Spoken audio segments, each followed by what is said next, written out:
Hai semua, perkenalkan nama saya Anggi Firdiasyana Nasution.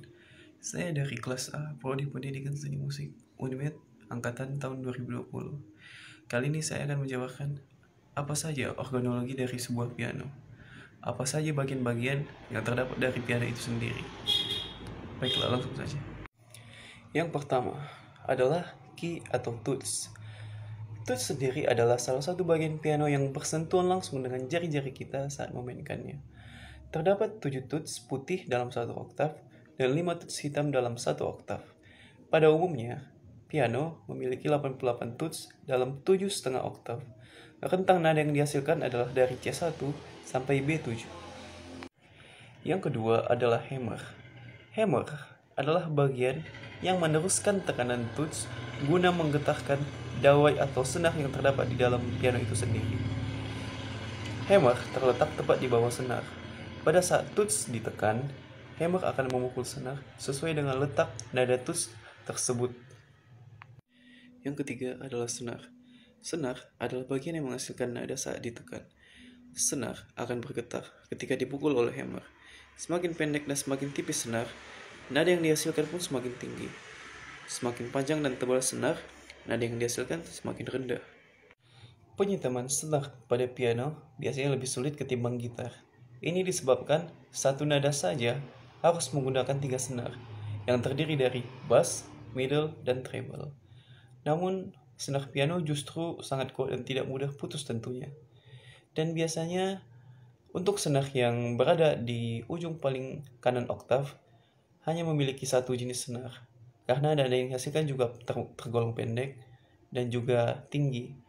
Begitu juga dengan nada yang berada di oktav paling kiri. Biasanya hanya memiliki satu senar tebal yang sangat tebal tentunya dan tidak mudah putus. Yang keempat, damper.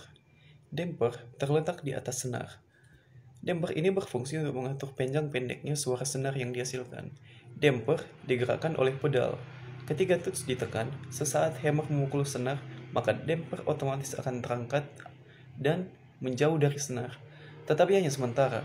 Saat tuts tidak lagi ditekan, maka damper otomatis turun dan menempel lagi pada senar. Yang kelima, soundboard. Soundboard atau papan suara adalah bagian yang menghasilkan suara ketika senar bergetar. Getaran dari senar akan dibiaskan oleh soundboard ini, sehingga suara pun dapat dihasilkan. Soundboard terletak di bawah hammer. Konsepnya sih mirip dengan sound hole pada gitar akustik. Tanpa sound hole, gitar akustik tidak akan dapat memproduksi suara tentunya. Dan yang keenam adalah pedal. Pedal adalah bagian lain yang bersentuhan dengan kaki saat memainkan piano. Pedal ini berguna memberi efek suara yang dihasilkan. Terdapat 3 jenis pedal pada piano, yaitu pertama, pianissimo. Pedal ini terletak paling kiri. Fungsinya untuk menghasilkan suara pianissimo. Pedal ini memang jarang digunakan, dan biasanya untuk piano-piano yang umum hanya memiliki 2 jenis pedal, yakni pedal kedua, sharp. Pedal sharp terletak di tengah, fungsinya untuk mengunci damper, sehingga mempertajam dan memperpendek suara. Senar akan tersentuh oleh damper sehingga getarannya sedikit.